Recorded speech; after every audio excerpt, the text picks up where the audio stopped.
कुरुक्षेत्र का मैदान तैयार था। सुबह की पहली किरणें धीरे धीरे धरती को छू रही थीं।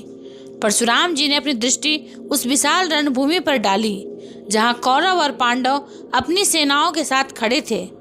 परंतु परशुराम जी अब केवल पुराने क्रोध और तप के साथ नहीं खड़े थे। उनके भीतर एक नई समझ और शांति की ऊर्जा थी, शक्ति और करुणा का संतुलन।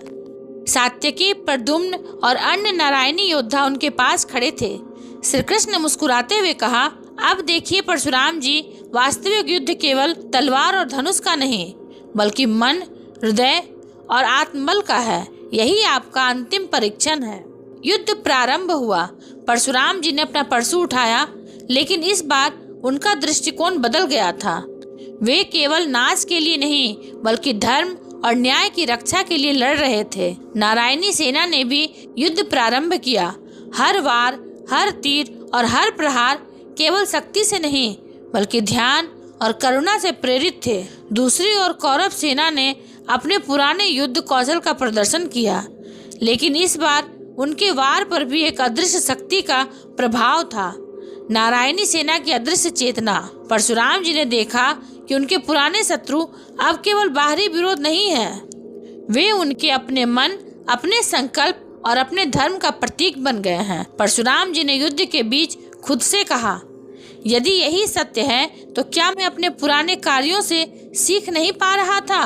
उन्होंने ध्यान किया और महसूस किया कि उनके क्रोध और तप ने उन्हें केवल बाहरी विजय दी थी, लेकिन अब उनका परशु और उनकी शक्ति मन और हृदय से नियंत्रित हो रही थी। वे देख सकते थे कि जब क्रोध और प्रेम का संतुलन हो तब युद्ध विनाशकारी नहीं बल्कि संरक्षण और न्याय का प्रतीक बन जाता है। सात्यकी ने उनके पास आकर कहा, भगवान परशुराम, अब आप देख सकते हैं कि शक्ति केवल बाहरी साधनों में नहीं बल्कि आंतरिक अनुशासन और करुणा में है। यही नारायणी सेना की वास्तविक विजय है। परशुराम जी ने कहा, मैं समझ गया। अब मुझे अपने पुराने कर्मों का पूर्ण ज्ञान हुआ। शक्ति केवल नाश के लिए नहीं बल्कि धर्म और न्याय के लिए होनी चाहिए। श्री कृष्ण ने अपने चक्र का संकेत दिया। नारायणी सेना ने संयम से एकत्रित शक्ति दिखाई। हवा, जल और भूमि उनके नियंत्रण में थे। हर वार और हर तीर संतुलित और नियंत्रित थे। परशुराम जी ने देखा कि शक्ति, करुणा और मानसिक अनुशासन मिलकर युद्ध को एक दिव्य दृश्य बना रहे थे। उन्होंने खुद भी अपने परशु को मन की शक्ति से संचालित किया। अब प्रत्येक वार विनाश नहीं बल्कि न्याय और संरक्षण का प्रतीक था। कौरव योद्धा चकित रह गए। वे समझ नहीं पा रहे थे कि यह शक्ति क्या है। परशुराम जी ने गहरी सांस ली और कहा, श्री कृष्ण, अब मुझे समझ में आया, केवल क्रोध और तप से शक्ति पूर्ण नहीं होती। शांति, करुणा और मन का नियंत्रण ही सच्ची शक्ति है।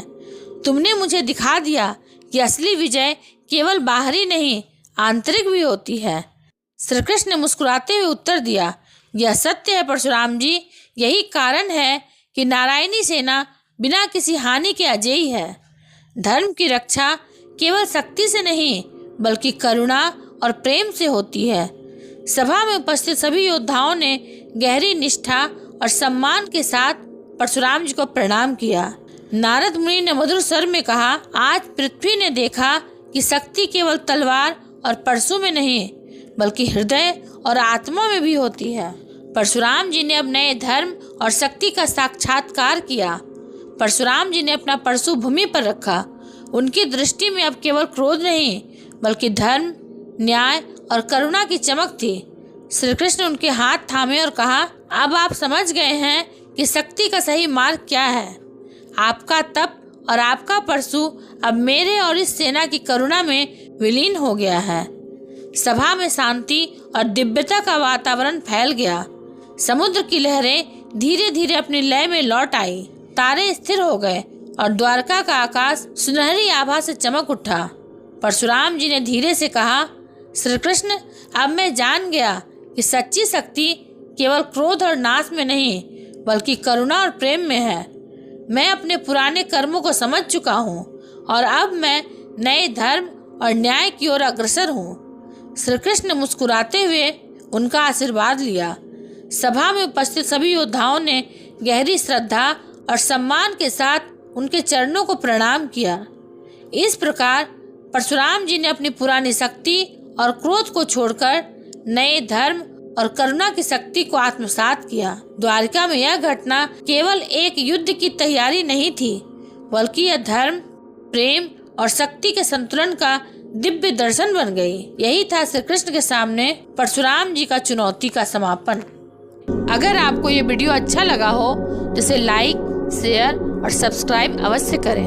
मिलेंगे अगले प्रसंग के साथ, तब तक के लिए धन्यवाद।